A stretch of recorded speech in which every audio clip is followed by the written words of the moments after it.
Kuna timu inaitwa Liverpool. Hii timu inaitwa Liverpool. I think kuna mtu aliendea timu kwa mganga. Kwani waganga, but I think waganga pia wanafanya kazi. Kuna vile hiyo uganga inaweza fanya kazi sometimes. Na I feel like kuna mtu ambaye aliendea timu ya Liverpool kwa mganga na hiyo uganga inafanya kazi. Na mtu akadedi labda because kitu ambacho Liverpool wanapitia sasa ni kitu ambayo inashangaza tena inashtua sana. Liverpool wamepigwa weekend na Nottingham Forest. Champions League tena. PSV wanapiga Liverpool. Si bao moja, si mbili, si tatu, 4 goals. 1 2 3 4 Liverpool. Na unajua si eti Liverpool wako na injury, useme labda their key players wako na injury. Liverpool wako na squad yao iko fiti. Quality players akina Zobo, Salah, Van Dijk, akina yani kila mtu akina Isak wote wako. But Liverpool wanapigwa left right center bana.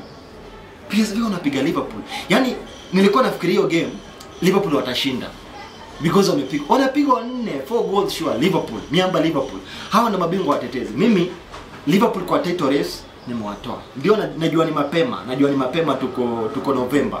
But Liverpool kwa title race kwenye Premier League nishawatoa because huwezi niambia Arsenal watapigwa game 5 mfululizo, Liverpool washinde 5 mfululizo bila kwa hivi. It is impossible. Kwenye Champions League pia sioni wakitoboa. Yani sijui shida hii timu ni shida ni gani. But naona huyu Arne Slot kocha wa timu ya Liverpool. Sasa hii performance ya Liverpool ya saa hii, huyu ndio Arne Slot. Because last season alichukua ligi ndio. But kikosi ambacho alichukua ligi nacho ni kikosi cha Arsenal. Yes, not cha Arsenal, kikosi cha Klopp. Unajua Arsenal ni chanya because sasa hii ina perform mbaya sana. Kikosi cha Klopp. Ile timu ilikuwa ya Klopp yote. So saa hii ndio sura kamili, ndio picha kamili yake kocha Arne Slot. Na watu wangu wa Liverpool itabidi muachane na mpira kidogo. Sasa unajua kuna uchaguzi zinaendelea, by elections.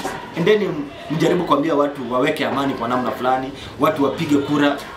Concentrate na mambo ya siasa. Alafu unajua watu wanajipanga 2027. Piga story na kina Rigiji, wafuate kwenye mikutano zao usikie wanasema nini. Muangalie watu ambao wako na agenda za maana. Watu wangu wa Liverpool, football wacheni. Unajua sasa nyinyi na Manchester United usifuatilie mpira sana.